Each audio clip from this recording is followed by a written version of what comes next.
Cirith watched the humans from across the Commerce District, her golden eyes tracking their movements like a predator watching something dangerous. But she was not hunting. She was hiding. The Drakari female pressed her scaled back against the cold metal wall and pretended to study her datapad. Her claws tapped nervously against the screen. Around her, dozens of species moved through Nexus Station's busy marketplace. Traders called out their prices. Children of various races chased each other between the stalls. Life carried on as normal. But Cirith could not relax. Not when humans were nearby. She had grown up on stories of the border wars. Her grandmother had survived the burning of Keth Colony. Her uncle had lost 3 clutch brothers to human soldiers. The elders spoke of humans in hushed and fearful tones. They called them the soft monsters, creatures with weak skin and dull teeth who somehow conquered everything they touched. They looked gentle. Her grandmother had warned her as a hatchling. They smile and speak softly, but inside them burns a fire colder than any dragon's flame. Never trust them, little one. Never let them close. Cirith had obeyed this warning her entire life. When she took the job at Nexus Station 5 years ago, she had chosen the night shift specifically to avoid human contact. She lived in the Drakari residential block. She ate at Drakari restaurants. She kept her world small and safe. But today, everything changed. The message had arrived that morning. Station administration regretted to inform her that due to population overflow and housing shortages, her residential block would now include mixed species. A human family had been assigned to the quarters directly beside hers. Cirith had gone to the administration office immediately. She had waited in line for 2 hours. She had pleaded with the board official behind the desk. "I am sorry," the official had said without looking up. "Housing assignments are final. Nexus Station does not discriminate based on species. You are welcome to find private housing elsewhere if you prefer." Private housing cost 3 times her salary. Cirith had no choice. Now she stood in the marketplace, delaying her return home as long as possible. Perhaps the humans had not arrived yet. Perhaps there had been a mistake. Perhaps something would change, but nothing changed. The station's artificial sun began its evening cycle, dimming the lights to simulate sunset. Cirith could delay no longer. She walked a long way back to her quarters. The corridors grew quieter as she entered the residential sections. Her claws clicked against the metal floor. Each step felt heavier than the last. When she turned the corner to her hallway, she saw them. A human male stood outside the door next to hers. He was tall for his species, with short brown hair and tired lines around his eyes. He wore the gray uniform of a maintenance worker. In his arms, he carried a box of belongings. Beside him stood a tiny human, a female child, no higher than Cirith's waist. The little one had hair the color of autumn leaves and eyes like green glass. She held a stuffed animal of some kind against her chest. The man noticed Cirith approaching. He smiled and raised one hand in greeting. "Hello there," he said. His voice was warm but weary. "You must be our new neighbor. I'm Daniel Carter. This is my daughter, Lily." Cirith's scales tightened against her body. Her grandmother's warnings echoed in her mind. She forced herself to nod, stiffly. "I am Cirith," she said. Her voice came out colder than she intended. If Daniel noticed her unfriendliness, he did not show it. He simply nodded and smiled again. "Nice to meet you, Cirith. We just arrived today. Still getting settled in." He shifted the box in his arms. "If we make too much noise, just let us know. Lily here can get a little excited sometimes." The child looked up at Cirith with wide eyes. There was no fear in her gaze, only curiosity. She tilted her head to one side like a small bird. "Are you a dragon?" Lily asked. "Lily," Daniel said gently. "That's not polite." "But she has scales," the child said. "And claws." like in my storybooks. Sirith did not know how to respond. She had expected fear. She had expected the child to hide behind her father, to cry at the sight of her fangs and claws. But this tiny human simply stared at her with wonder. "I am Drakari," Sirith finally said. "Some humans call us dragon people." Lily's face lit up with a brilliant smile. "That's so cool." Sirith felt something strange twist in her chest.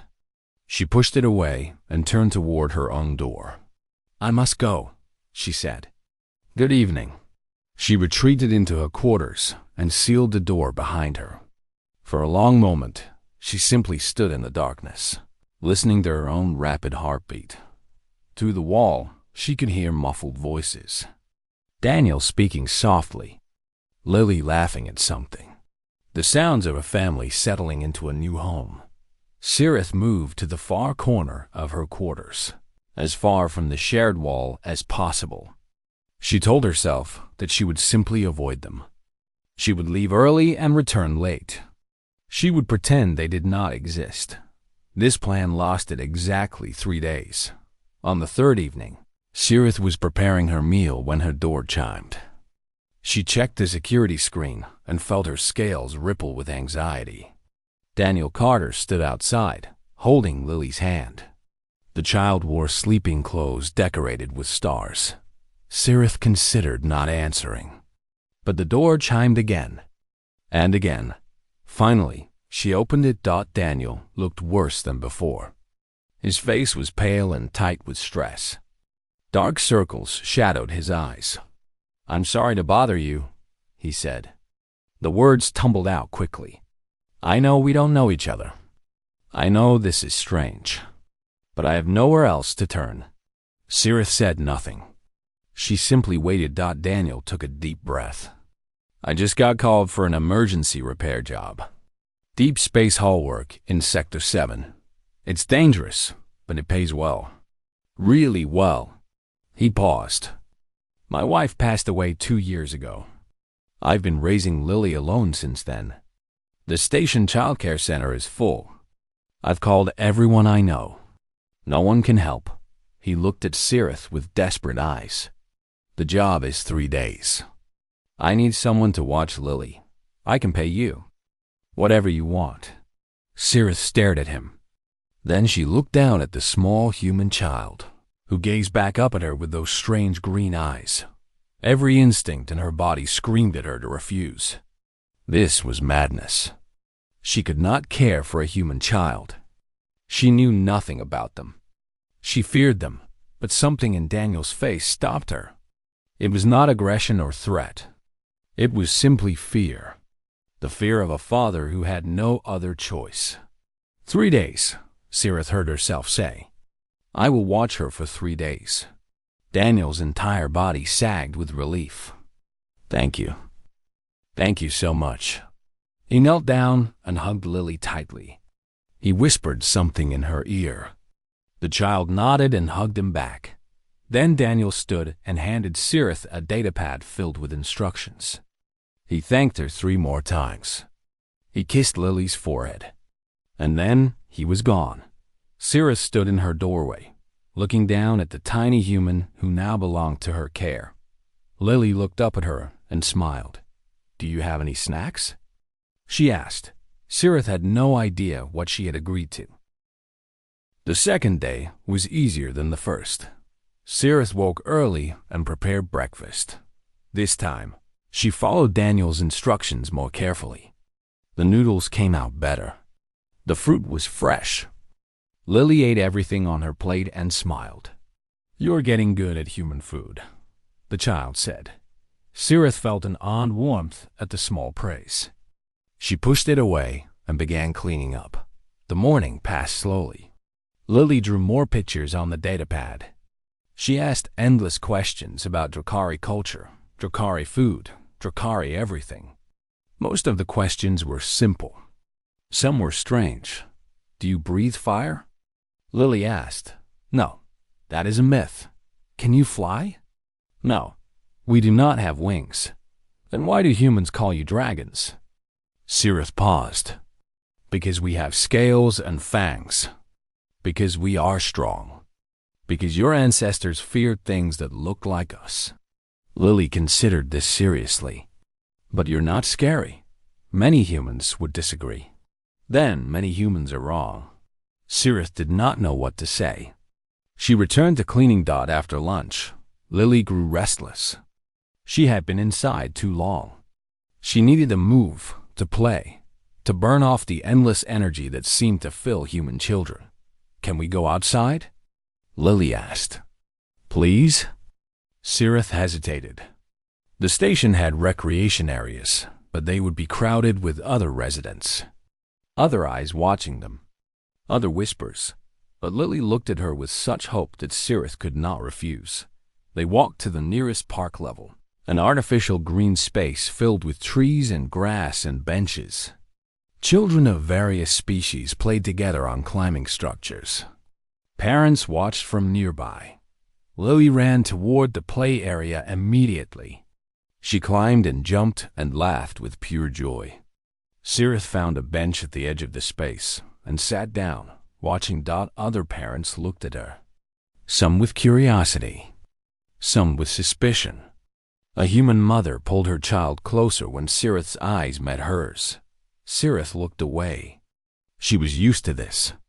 She had lived with it for years, Dot, but today, for some reason, it hurt more than usual. Lily returned after an hour, tired and happy. She sat beside Cirith on the bench and leaned against her arm. That was fun, she said. Good. They sat in comfortable silence for a moment. Then Lily spoke again. Some kids asked about you. Cirith's scales tightened. What did they ask? They asked if you were my babysitter. I said yes. They asked if I was scared of you. Lily paused. I said no. I said you're nice.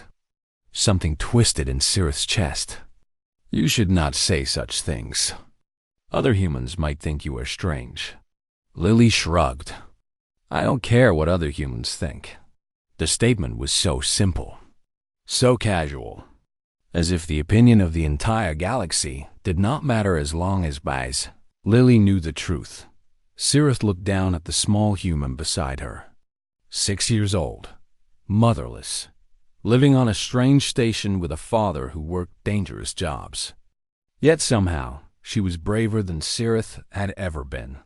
They returned to Cirith's quarters as the station lights began to dim. Dinner was easier. Now Cirith had learned the routine. Afterward, Lily asked if she could see something special. What do you mean? Cirith asked. Daddy showed me pictures of Drakari writing. It looked like fire. Can you show me? Cirith hesitated. Flame script was sacred to her people. It was taught only within families, passed down through generations. Sharing it with an outsider was unusual, but Lily was looking at her with such eager curiosity. And somehow, the thought of refusing made Cirith feel hollow. Very well, she said. She retrieved a small ceremonial plate from her belongings, one of the few things she had brought from home. She placed it on the table and heated her palm in the traditional way. Pressing it against the metal surface, the heat left marks in the plate. Lines and curves that glowed orange before fading to black. A simple word in flame script. What does it say? Lily whispered, her eyes wide. It says safe. It is one of the first words Drakari children learn to write. Lily reached out and touched the cooling marks gently. Can you teach me? You cannot make flame script. You do not have the heat. But can I learn what the words mean? Cirith considered this. Yes, I can teach you then. Lily smiled, a brilliant, radiant expression that seemed to light up the dim room. Thank you, Cirith. No one had thanked Cirith for anything in a long time. She did not know how to respond, so she simply nodded. That night, Lily did not have a nightmare. She slept peacefully, clutching her stuffed animal, the datapad with Cirith's flame script lessons resting beside her. Cirith sat in the darkness, watching her. Tomorrow, Daniel would return. This strange time would end. Life would go back to normal. The thought should have brought relief. Instead, it brought something that felt strangely like sadness. When sleep finally came, Cirith dreamed of fire and small hands and a voice asking to learn more. The next morning began normally. Cirith made breakfast. Lily ate and talked and asked more questions. They planned to visit the market together, to walk through the commerce district, to pass the final hours until Daniel's return. Then the alarm sounded. It was a station-wide alert, a long, wailing tone that echoed through every corridor. Cirith's scales rippled with instinctive fear. She'd heard his alarm before. It meant something very bad had happened. She checked the newsfeed on her datapad. The words made her blood run cold. Emergency in Sector 7. Hull breach during repair operations. Multiple casualties. Names pending notification of families. Sector 7. The place where Daniel had gone. Cirith looked at Lily. The child had frozen, her breakfast forgotten. Her face had gone pale. "What's happening?" Lily asked. Her voice trembled. Cirith did not know what to say. She could not lie to the child, but she could not speak the truth either. "There was an accident," she said carefully, "in the sector where your father is working." Lily's green eyes filled with tears. "Is Daddy okay?" Cirith felt something crack inside her chest. "I do not know, little one. We must wait for news." The waiting was the hardest part. Hours crawled by like wounded animals. Cirith contacted station administration, but they had no information. She contacted the maintenance department, but all lines were busy. She checked the newsfeed over and over, but no names were released. Lily sat on the blankets in the corner, her stuffed animal pressed against her chest. She did not speak. She did not cry. She simply waited, her small face tight with fear. Cirith did not know how to help her. She had no words of comfort. She had no false promises to offer. All she could do was sit beside the child, her clawed hand resting near Lily's small one. The hours stretched on. The station lights dimmed and brightened again as artificial day became artificial night. Finally, when Cirith had nearly lost hope, her datapad chimed. A message from Station Medical. Daniel Carter, Hull maintenance worker. Status: injured but stable. Currently receiving treatment. Estimated discharge: 6 hours. Cirith read the message twice to make sure she understood. Then she turned to Lily. "Your father is alive," she said. "He is hurt, but he will be okay." Lily's face crumpled. All the fear and tension she had held for hours came pouring out in a flood of tears. She threw herself at Cirith, burying her face against the Drakari's chest. "Daddy's okay," she sobbed. "Daddy's okay." Cirith wrapped her arms around the small human. She held her tight and let her cry. And somewhere in the back of her mind, she realized that she had been just as scared as Lily. She had been scared for Daniel. For a human she barely knew. For the father of a child who had somehow become precious to her. When had that happened? When had she stopped being afraid of humans and started being afraid for them? Cirith did not know. But as she held Lily in the dim light of her quarters, she understood that something had changed. Something inside her had shifted, had cracked, had opened, and she was not sure she could close it again. The hours of waiting for Daniel felt longer than the 3 days that came before. Lily had cried herself out, and now lay sleeping in Cirith's arms. The child was exhausted from fear and relief, and the weight of emotions too big for her small body. She held on to Cirith's arm, even in sleep, as if afraid to let go. Cirith did not move. She barely breathed. She simply sat and held the child, and listened to the soft sounds of her sleeping. The station lights had returned to full brightness by the time. Cirith's datapad chimed again. A message from Station Medical. Daniel Carter had been discharged. He was on his way home. Cirith gently shook Lily awake. "Your father is coming." Lily's eyes flew open. She scrambled to her feet, suddenly full of energy despite her exhaustion. She ran to the door and waited, bouncing on her small feet. Cirith stood more slowly. She smoothed her scales and tried to calm the strange flutter in her chest. She did not understand why she felt nervous. Daniel was Lily's father, not hers. His return should bring only relief. But as the minutes passed, Cirith realized that she did not want this to end. 3 days ago, she had dreaded the presence of humans. Now, the thought of returning to her empty quarters, her silent meals, her lonely existence, it felt unbearable. The door chimed. Lily slammed the release before Cirith could move. The door slid open, and there stood Daniel Carter. He looked terrible. His left arm was wrapped in medical bandages from shoulder to wrist. A dark bruise covered one side of his face. He moved slowly, carefully, like every motion caused pain. But his eyes were bright and alive and full of tears. "Daddy!" Lily threw herself at him, wrapping her arms around his waist. Daniel gasped in pain, but immediately knelt down and pulled her close with his good arm. "I'm here, sweetheart," he whispered into her hair. "I'm okay. I'm here." They held each other for a long moment. Cirith watched from inside the doorway, feeling like an intruder on something private and sacred. Finally, Daniel looked up. His eyes met Cirith's, and something passed between them, a wordless recognition, gratitude, understanding. "Thank you," he said.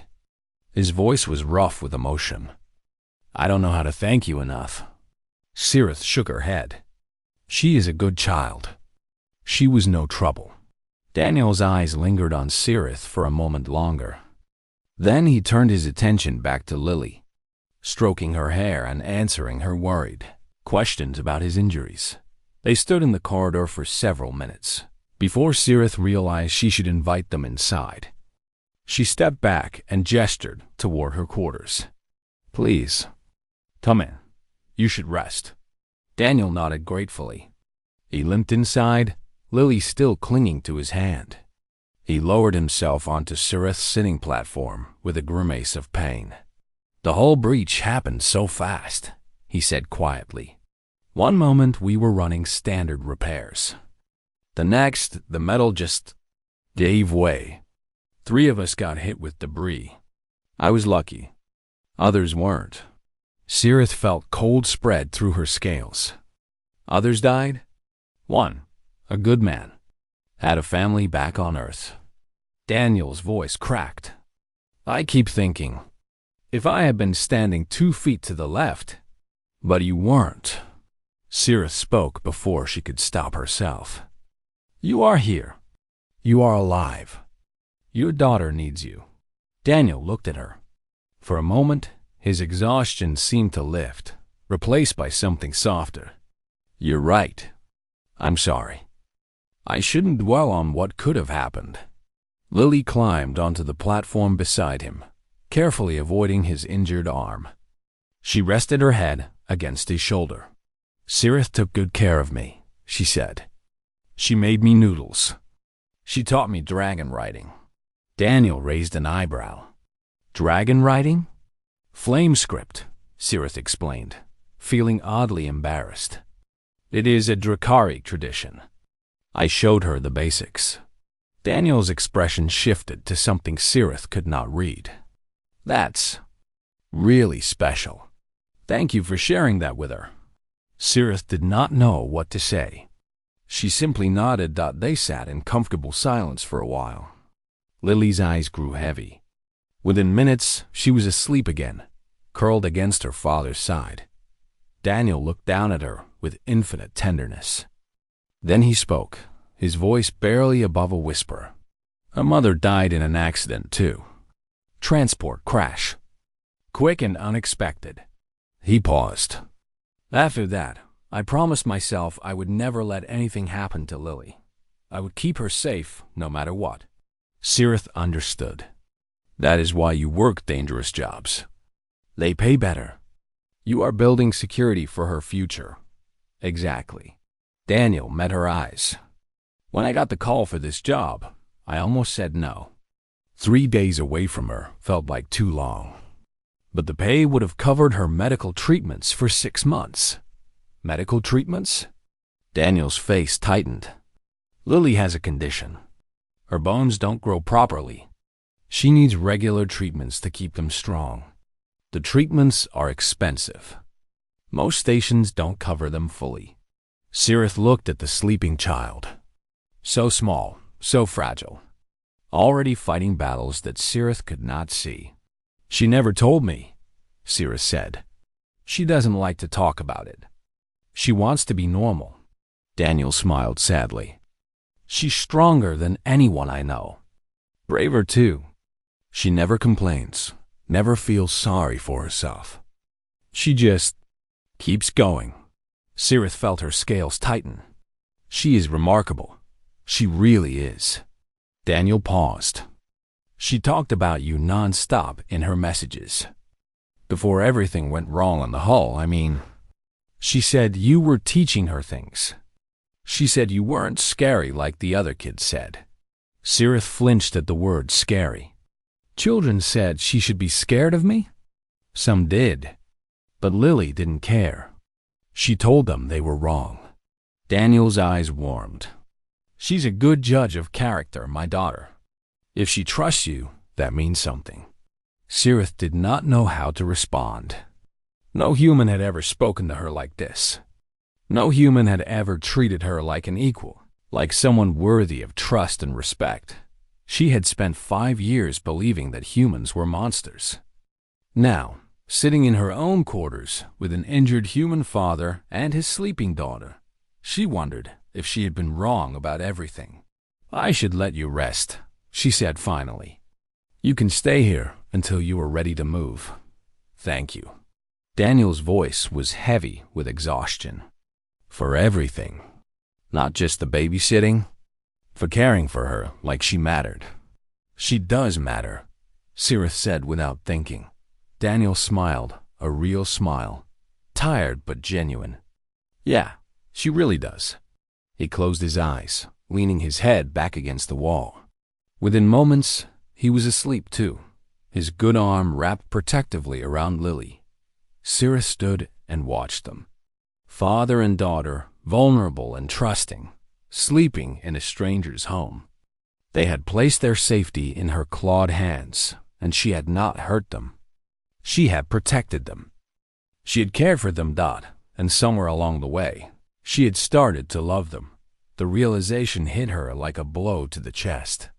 She did not know how it had happened. She did not know when fear had turned to fondness, when caution had turned to care. But it had happened. These humans, these soft, fragile, impossible creatures had crept into her heart when she was not looking. And now, standing in the dim light of her quarters, watching them sleep, Sirith understood that she could never go back to the cold. Lonely creature she had been before, something had changed. Something had broken and healed in a new shape. She was not sure what came next. She was not sure what this feeling meant or where it would lead.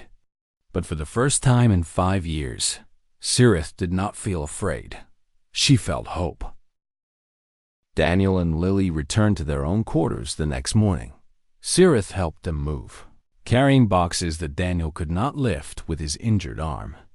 Lily directed the placement of each item with the serious authority of a small commander.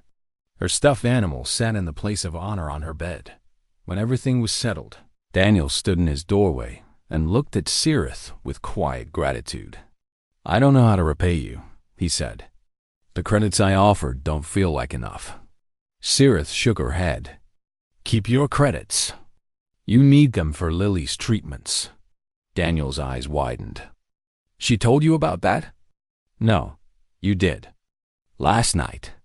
Sirith paused. I did not watch your daughter for money, Daniel.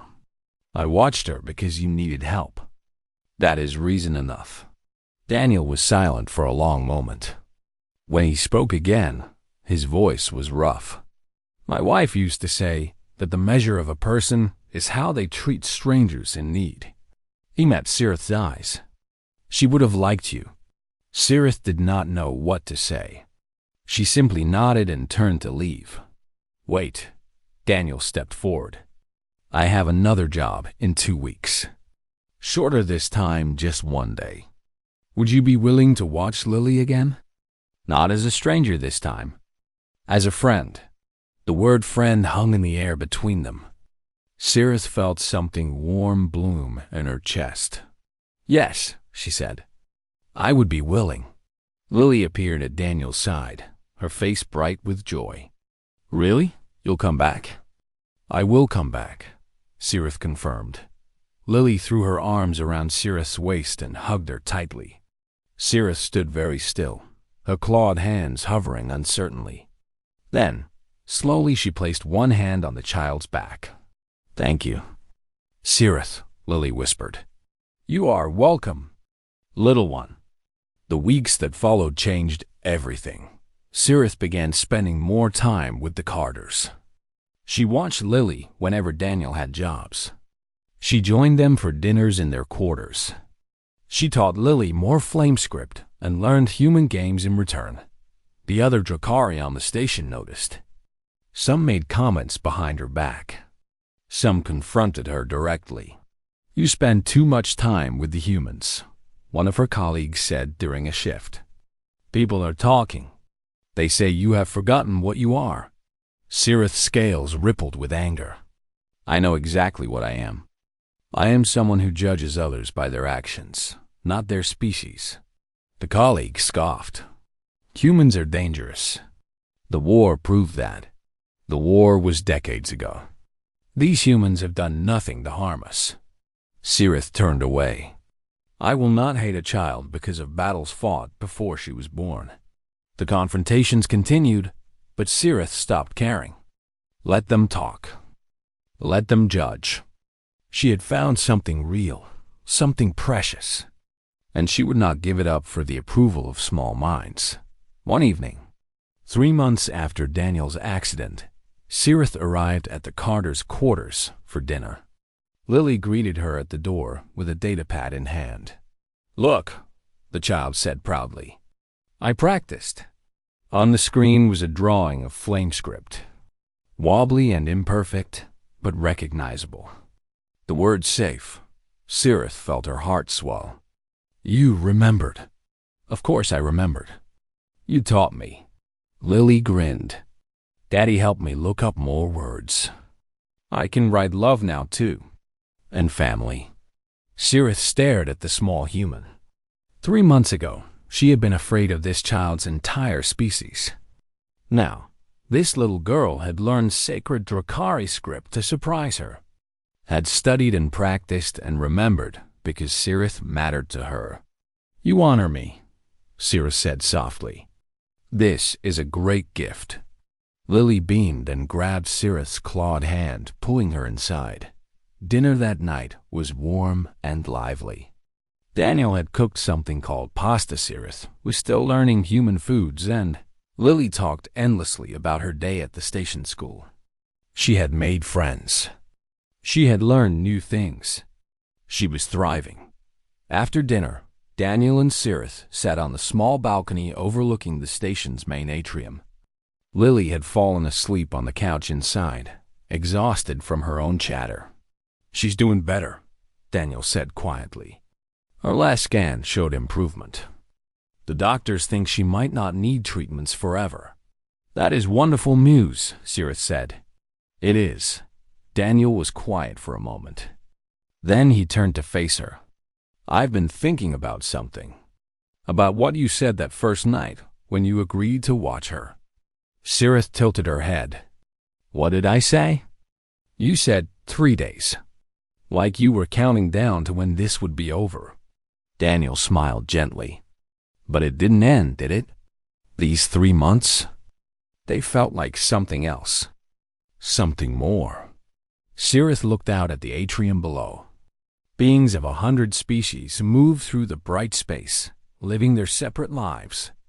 Once, she had been one of them, alone, afraid, hiding from connection. When I came to this station, she said slowly, I believed humans were monsters. My grandmother told me stories. My uncle lost brothers in the war. I thought I knew what your kind was. And now? Sirith turned to meet Daniel's eyes.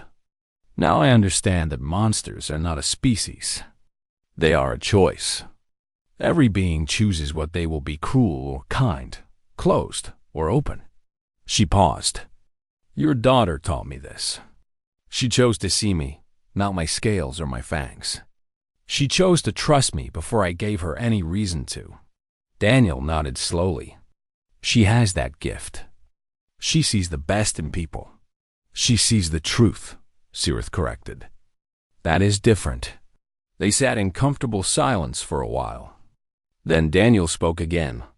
I'd like you to be part of our lives. Not just as a babysitter. As family. He held up a hand before Sirith could respond. I know that's a big word. I know Drakari have their own customs about such things. But Lily loves you. And He paused. I trust you. More than I've trusted anyone since my wife. Sirith felt something break open in her chest. Not pain, but release. Like a wall crumbling after years of standing.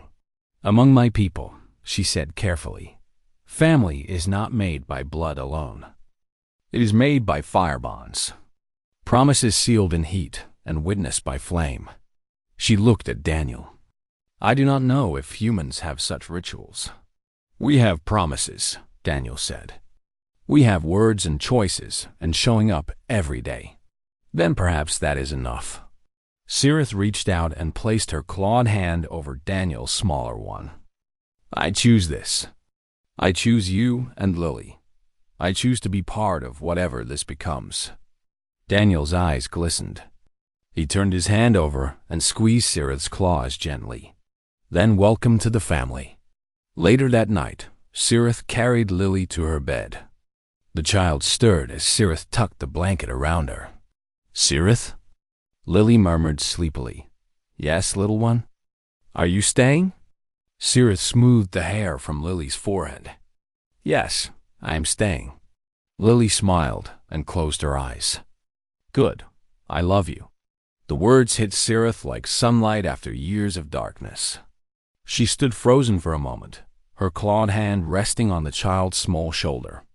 I love you too, she whispered. She stood there for a long time, watching Lily sleep.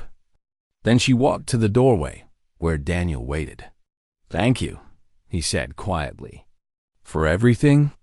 Sirith looked back at the sleeping child, then at the man who had trusted her with his most precious treasure. Thank you, she replied, for teaching me what humans truly are. Daniel smiled. And what is that? Sirith considered the question. She thought of her grandmother's warnings.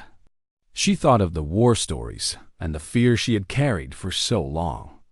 Then she thought of Lily's drawings and Daniel's trust and the small family that had welcomed her in. Brave, she said finally. Humans are brave. You love without armor. You trust without certainty. You build families from strangers and call them your own. She paused. That is not weakness. That is the greatest strength I have ever seen. Daniel's eyes were bright. He did not speak, but he reached out and took Sirith's hand. They stood together in the doorway, watching over a sleeping child, two unlikely souls who had found each other in the vastness of space. And Sirith understood. Finally, that she had been wrong about everything. The real monsters were not humans. The real monster had been her own fear, the walls she had built, the distance she had kept, the love she had refused. Now those walls were gone. And in their place was something better. Family. Home. And a small girl with green eyes who had changed everything. Valthera stood at the entrance of Harmony 7 Station and took a deep breath. The air tasted different here. It was clean and filtered, mixed with the faint smell of metal and recycled oxygen. She had traveled for 3 weeks to reach this place. 3 weeks of hoping that this new life would be better than the one she left behind. She was a Siluvan. Her skin was pale blue-gray, smooth like river stones from her homeworld. Her eyes were large and dark, shaped like almonds, and two thin antennae rose from her forehead. They moved slightly when she felt strong emotions. Right now, they were pressed flat against her head. She was nervous. The station was massive. Thousands of beings from dozens of species lived and worked here. It was a place where the Galactic Coalition brought different worlds together. A place of cooperation and peace. At least, that was what the recruitment message had said. Valthera was a translator. She had spent years learning languages that most people had never heard of. When the Coalition offered her a position on Harmony 7, she had accepted without hesitation. It was a chance to prove herself. A chance to show that her people were more than the stories others told about them. But those stories followed her everywhere. Decades ago, before Valthera was born, her people had fought a war with the Tovani. It was a border conflict over mining rights and territory. Many lives were lost on both sides. Eventually, peace was made, but the wounds never fully healed. The Tovani remembered, and they made sure everyone else remembered too. Valthera walked through the station's main corridor. It was wide and bright, with tall windows that showed the endless black of space outside. Beings of all shapes and sizes moved around her. Some walked on two legs like she did. Others floated or crawled or moved in ways she could not describe. She tried to smile at a group of Malari traders as she passed. They looked at her, then quickly looked away. One of them whispered something to the others. Valthera did not hear the words, but she understood the meaning. She was not welcome here. Her first shift went poorly. She reported to the translation office and introduced herself to her supervisor, a tall Vindori male with silver scales and cold yellow eyes. He looked at her documents, then at her face, then back at her documents. "Saluvan," he said. It was not a question. "Yes," Valthera replied. "I am honored to serve the Coalition." He made a sound that might have been a laugh. "We shall see." He gave her a small workstation in the corner of the office, far from the other translators. No one spoke to her for the rest of the day. When she asked a colleague for help with the computer system, the colleague pretended not to hear. By evening, Valthera was exhausted. Not from the work, but from the loneliness. She had expected challenges. She had not expected to feel invisible. The communal dining hall was on the station's middle deck. It was a large open space with long tables and benches. Food dispensers lined the walls, offering meals from 100 different worlds. The smell of cooking filled the air, strange and familiar at the same time. Valthera collected her meal and looked for a place to sit. The hall was crowded. Every table seemed full of laughing, talking beings who had known each other for years. She walked slowly, searching for an empty spot. As she passed one table, the conversation stopped. The beings there looked at her, then at each other. One of them shifted slightly, closing the gap where she might have sat. Valthera kept walking.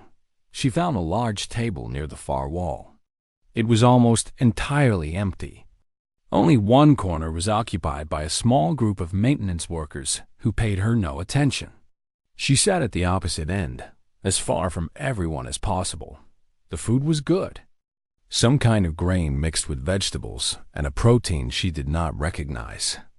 But she could not enjoy it. She ate in silence, watching the room around her. Everywhere she looked, she saw connection. Friends sharing jokes. Colleagues discussing their work. New arrivals being welcomed by those who had come before. Everyone belonged to something. Everyone except her. A shadow fell across her table. Valthera looked up. Commander Drexal stood before her. He was Torvani, tall and broad, with dark green skin and a face like carved stone. His uniform was decorated with medals and ribbons that spoke of years of service.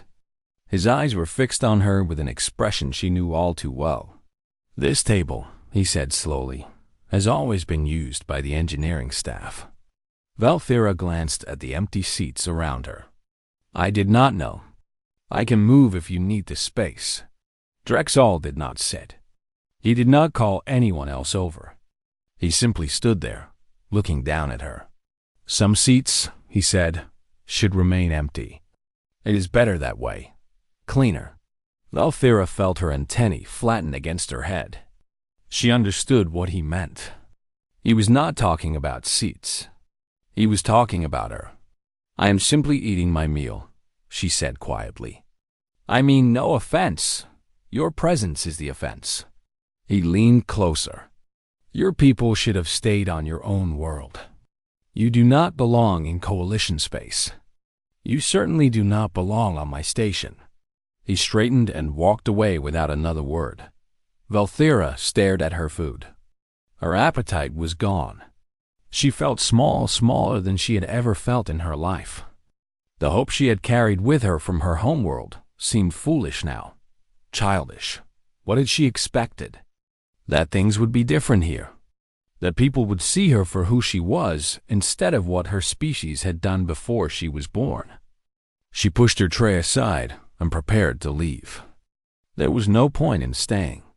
She would finish her contract, do her job, and keep her head down.